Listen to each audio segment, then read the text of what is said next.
Hi, everyone. This is part 2 to the Bible study that we started earlier. First, we talked about having lukewarm and unproductive faith. And then we talked about the 3 things that activate your faith: reading the Word of God, obeying the Word of God, and sharing the Word of God and your testimony. Now we're going to talk about the power that the Word of God has. And there are 7 powers that the Word of God has. The first one is the power to reveal. It reveals the truth and it reveals solutions to you. The Word of God refutes. It is the standard to which everything should be compared to. So if there's a gray area of your life or a great situation that you're unsure of, compare it to the Word of God.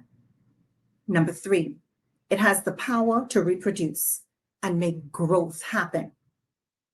Number 4, it has the power to redirect your life and to transform it. In 1 Peter chapter 2, verse 25, it reads, "You were like stray sheep, but you have come back to the shepherd and guardian of your soul." Okay, so the power of the Word of God has the power to redirect and transform your life. Number 5, revive. It has the power to revive your situation, revive your life, revive your marriage, revive your career, revive your business. It has the power to revive. Number 6, it has the power to reward. Number 7, it has the power to get us ready for death and going to heaven. The power to get us ready. Now, in Psalms 138, verse 7, it says, "Though I walk in the midst of trouble, thou dost preserve my life. Thou dost stretch out thy hand against the wrath of my enemies, and thy right hand delivers me." Okay, that's a power. Okay, a power. When we use the Word of God in our conversations with Him, when we use the Word of God in our prayers, it gives them power. Okay. Now, the third topic that fell into my spirit that we need to discuss is about how do we fix our nation? How do we fix our nation? Not just our nation, but any nation. How is a nation supposed to be fixed?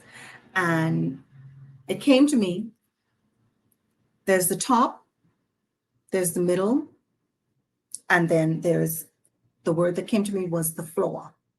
Now I'll go back and do some research on the word floor and what that means, and then I'll come back to you with that, but that's the word that I got.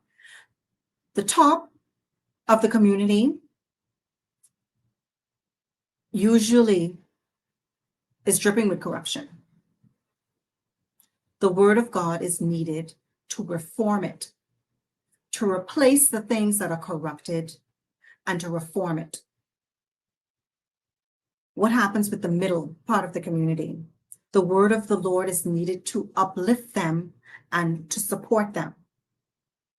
But the majority of the work that has to be done in order to fix a nation, we do a litmus test on the pains of the nation. And the pains of the nation are usually at the floor of the nation. The things that have been thrown away, the things that have been set aside, things that we don't want to see, the things that are hidden. The jail. Look at the jail. Why are the people there? This tells you of a pain and something that needs to be restored with the Word of God. We look at the children's homes. Why are they there? What is the pain there? These are the things that need to be restored. The sanitarium. Why are the people there? Drug rehab, mental illness. Why? What makes this happen? We need to look at why. Homelessness. Why? Why are people hungry? Look at the hungry. Why? What causes it? The people who commit suicide, people who are on suicide watch. Why? The people who are dying. Why? So if we want to fix a nation, we need to look at the floor of the nation. We need to look at the pain of the nation. And we need to put the word of God in those situations. And again, let's recap. What does the word of God do? Reveals, refutes, reproduces, redirects, revives, rewards, and gets us ready for the afterlife, ready for death. I don't know who this challenge is for.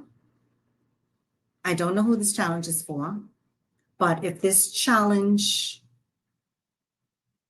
taps at your heart, pulls at your heartstring, pulls at your soul, then I ask you to take this on with me. I don't know exactly what my duty is yet, but so far my duty has just been to shed light and shed light on situations.